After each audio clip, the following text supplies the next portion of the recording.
Every player wants to go out on top as a champion, but not everyone can retire on a high note. In this video, we're going to look at a few NFL greats who ended their final chapter of their historic careers in ways they might want you to forget. After winning Super Bowl 49 with the New England Patriots, Darrell Reeve signed a 5-year contract to return to the New York Jets. Unfortunately for the Jets, Revis looked considerably slower and less athletic in his return to New York. This would eventually lead to Revis being released after just 2 seasons back with the Jets.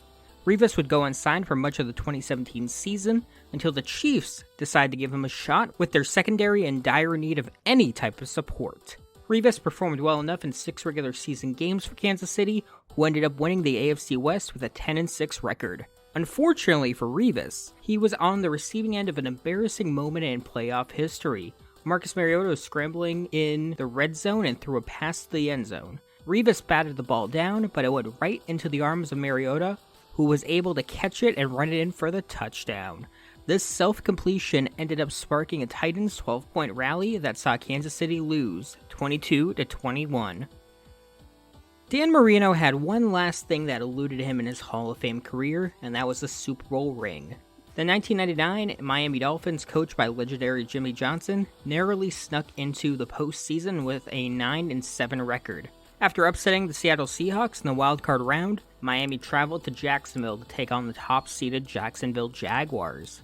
Well, let's just say that Marino's career wouldn't have endured such a sour ending if he had just retired after that win versus Seattle. But seriously, the Dolphins were no match for Tom Coughlin's Jaguars. Marino was limited to just 11 completions on 25 attempts for 95 yards, 1 touchdown, and 2 interceptions, while taking 3 sacks, and it got so ugly that Marino was briefly benched for Damon Huard. All in all, Miami lost 62-7, with 41 of those points coming in the first half.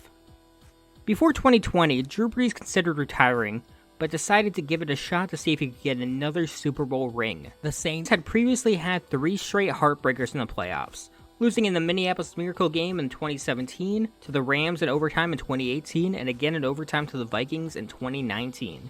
Brees missed 4 games after suffering 11 fractured ribs, but Taysom Hill was able to win 3 of those 4 contests, finishing as the number 2 seed in the NFC with a 12-4 record. After beating Mitch Trubisky and the Bears in the wildcard round 21-9, the Saints ended up facing Tom Brady's Buccaneers in the next round. New Orleans had destroyed the Bucs in their 2 regular season matchups, outscoring them 72-26, including a 38-3 win in Week 9. The Saints defense held Brady to 199 passing yards. However, Brees threw 3 interceptions, with 2 of them coming in the fourth quarter, to seal the game for Tampa Bay's 30-20 victory. Disappointing. Like many other all-time greats, all Randy Moss was missing was a Super Bowl ring on his spectacular career. He was part of some of the best offenses in NFL history with the Vikings and Patriots that unfortunately just couldn't win the Lombardi Trophy. Moss had previously retired in 2010 after a strange season that saw him play for the Titans, Vikings, and Patriots at age 33. However, after taking off the entire 2011 season, he decided to give it another go in 2012. He ended up landing a 1-year deal with the 49ers.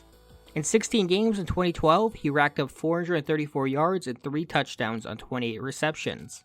However, it was the rest of the team that ended up leading San Francisco to a Super Bowl appearance rather than Moss's mediocre production.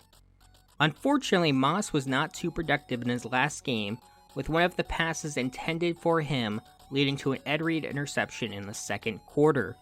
All in all, the 49ers went on to narrowly lose Super Bowl 47, 34-31, and Moss would retire for the last time. Calvin Johnson's career was full of disappointment, and the circumstances of his retirement are no different. While Johnson's last on-the-field performance was great in Week 17 versus Chicago, catching 10 passes for 137 yards and 1 touchdown, it came in just the Lions' 7th win on the season. However, considering that the future Hall of Famer was just 30 at the time, no one could have predicted that that win would be Johnson's last NFL game. Megatron would shockingly retire 2 months later, leaving behind a lot of unanswered questions about what happened and how great he could have been.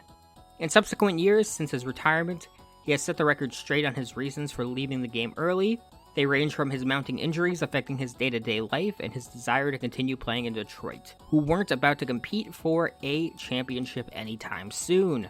Johnston was also upset that Detroit made him repay $1 million of his signing bonus, which soured his already fragile relationship with the team and ownership.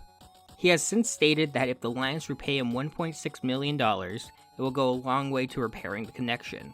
It's just a disappointing end for one of the most physically gifted players in NFL history to end their career. Well, thanks for watching everybody. Please like, subscribe, and let me know any players you wish I would have covered, and I will try to talk about them in a future video. But for now, I appreciate you watching this video.